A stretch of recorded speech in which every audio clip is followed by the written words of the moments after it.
अस्सलाम वालेकुम स्टूडेंट्स, उम्मीद है आप सब खैरियत से होंगे। लास्ट वीडियो में हमने एक्सरसाइज 2.4 कंप्लीट की थी। आज हम स्टार्ट करेंगे एक्सरसाइज 2.5। क्वेश्चन नंबर 1 है इसका, इवेलुएट अयोटा की पावर 7। तो ये क्वेश्चन करने से पहले हम देख लेते हैं कि अयोटा क्या होता है। तो इस एक्सरसाइज के पिछले ही पेज पे डिटेल में कॉम्प्लेक्स नंबर्स बताए गए हैं, लेकिन हम क्वेश्चन में सिर्फ इसकी वैल्यू यूज़ करेंगे। तो अयोटा इक्वल होता है, ये यहाँ पे लिखा हुआ है स्क्वायर रूट -1 के। अयोटा स्क्वायर इक्वल होता है -1 के। अब अयोटा जिस वैल्यू के साथ होगा वो हमारे पास इमेजिनरी वैल्यू होगी। तो ये हम क्वेश्चन जब करेंगे तो आपको समझ आ जाएगी, लेकिन फ़िलहाल के लिए सिर्फ अयोटा की ये वैल्यू और ये वाली वैल्यू माइंड में रखें। और क्वेश्चन नंबर 1 स्टार्ट करते हैं 2.5 का। ये हमने क्वेश्चन नंबर 1 का पहला पार्ट लिख लिया। ये साइड पे वैल्यूज़ लिख ली कि अयोटा की पावर 2 अगर हो तो वो इक्वल होता है -1 की। तो ये हमारे पास क्वेश्चन में अयोटा की पावर 7 है। तो हम पहले इसको अयोटा की पावर को चेंज करेंगे। कैसे चेंज करेंगे?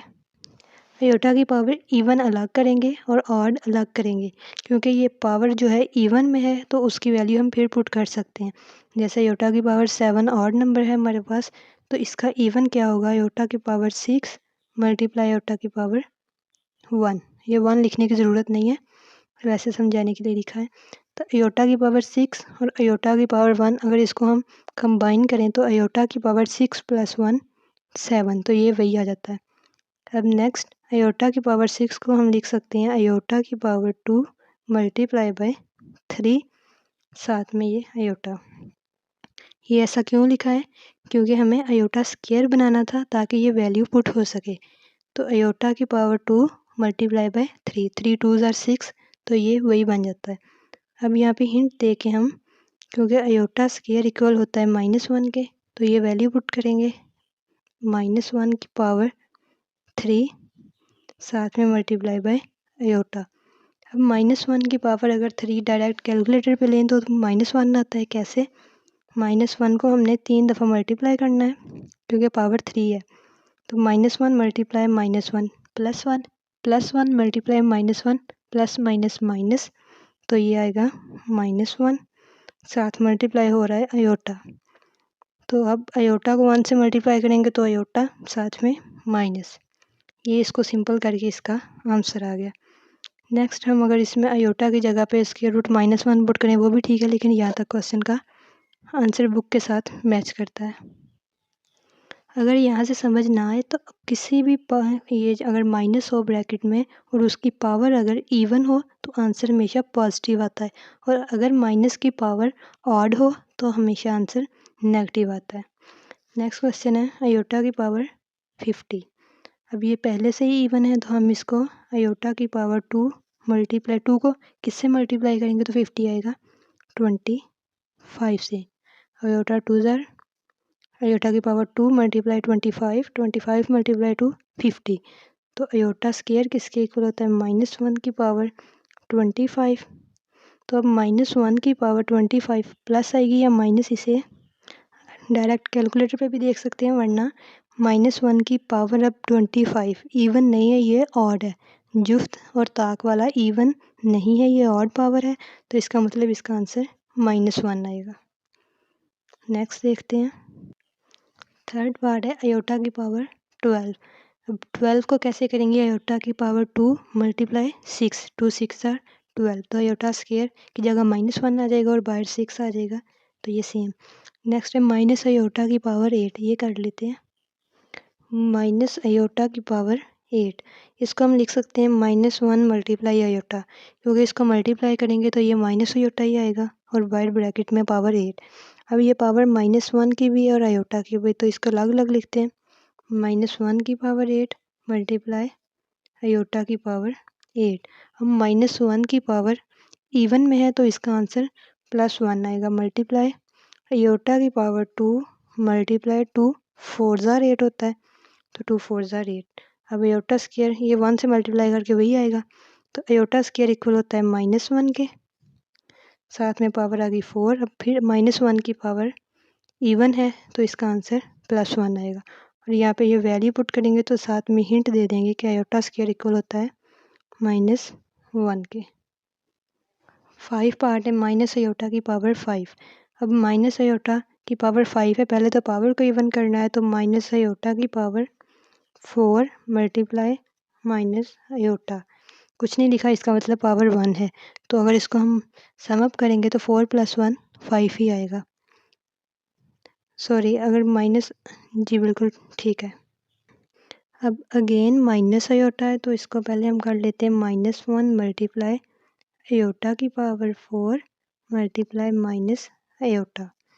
तो -1 की 4 पावर लग, आयोटा की पावर 4 लग, -1 की पावर 4 मल्टीप्लाई आयोटा की पावर 4 मल्टीप्लाई माइनस आयोटा। -1 की पावर 4 इवन है, तो ये इसका आंसर 1 आएगा, मल्टीप्लाई आयोटा की पावर 4, आयोटा की पावर 2 मल्टीप्लाई 2, ये ऐसे ही आ जाएगा, 2 2 ज़ार 4।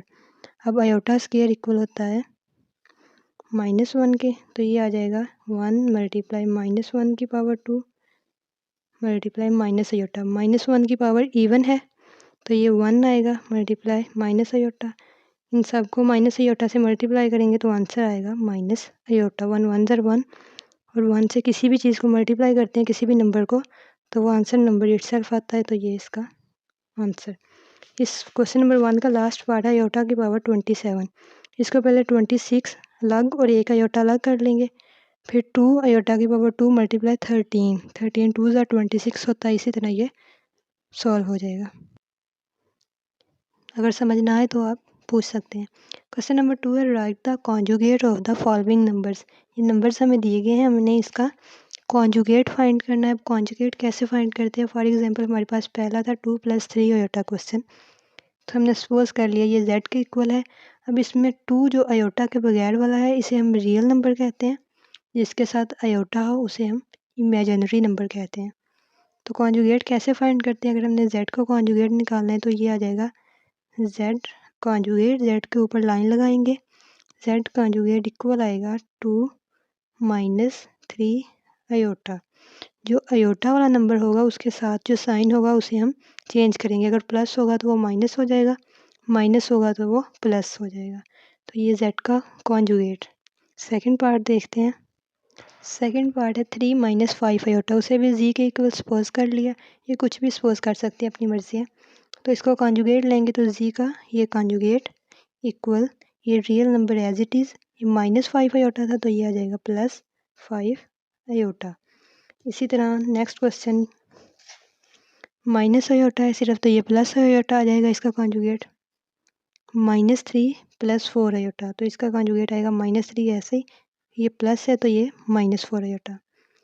-4 माइनस आयोटा, इसका कॉन्जुगेट ये आयोटा वाला प्लस हो जाएगा। इसका आयोटा पहले दिया हुआ है तो आयोटा के साथ प्लस है, तो ये आएगा माइनस आयोटा -3 इसका कॉन्जुगेट। थर्ड देखते हैं right real and imaginary part of the following numbers. Right the real and imaginary part of the following numbers. Real और इमेजिनरी पार्ट अलग करने हैं। पहला है 1 + आयोटा। तो जैसे मैंने अभी बताया था कि जिसके साथ आयोटा होगा वो इमेजिनरी पार्ट होगा, जो आयोटा के बगैर वाले होंगे वो रियल। तो 1 + आयोटा में 1 रियल है, आयोटा के साथ कुछ भी नहीं है, इसका मतलब यहाँ पे भी 1 है, तो इमेजिनरी पार्ट भी 1 है। क्वेश्चन नंबर 2 में देखते हैं -1 + 2 आयोटा। इसमें -1 रियल है, आयोटा वाला 2 है, तो 2 इमेजिनरी। इसी तरह -3 आयोटा + 2, आयोटा के साथ -3 है तो ये इमेजिनरी पार्ट और 2 रियल पार्ट। -2 - 2 आयोटा दोनों के साथ 2 2 ही है, तो -3 आयोटा सिर्फ इमेजिनरी पार्ट दिया गया है, रियल नहीं है, तो अगर रियल ना हो तो वहाँ पे हम 0 लगाते हैं। इसी तरह 2 + 0 आयोटा, इसमें 2 रियल है और आयोटा के साथ 0 है तो वो इमेजिनरी। क्वेश्चन नंबर 4 देखते हैं find the value of x and y if this. Question number 4 की स्टेटमेंट लिख ली, find the value of x and y if x + iota y + 1 equal हो 4 - 3 आयोटा। तो हमें x और y की वैल्यू फाइंड करनी है। तो लेफ़्ट साइड पे x + 1 रियल है और राइट पे 4 रियल है, यहाँ पे आयोटा y इमेजिनरी और यहाँ पे 3 आयोटा। तो अगर हम रियल पार्ट पहले लिख लें, x + 1 इक्वल, ये x + 1 दोनों रियल हैं, इन दोनों के साथ आयोटा नहीं है, इक्वल ये 4 के।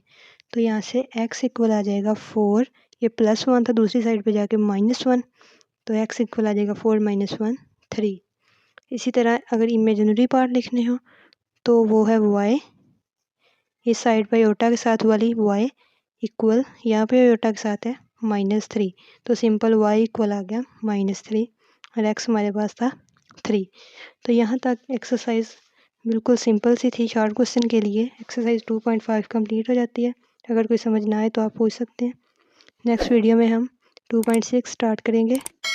अगर वीडियो पसंद आए तो चैनल को सब्सक्राइब और लाइक कर दें। जज़ाकल्लाह।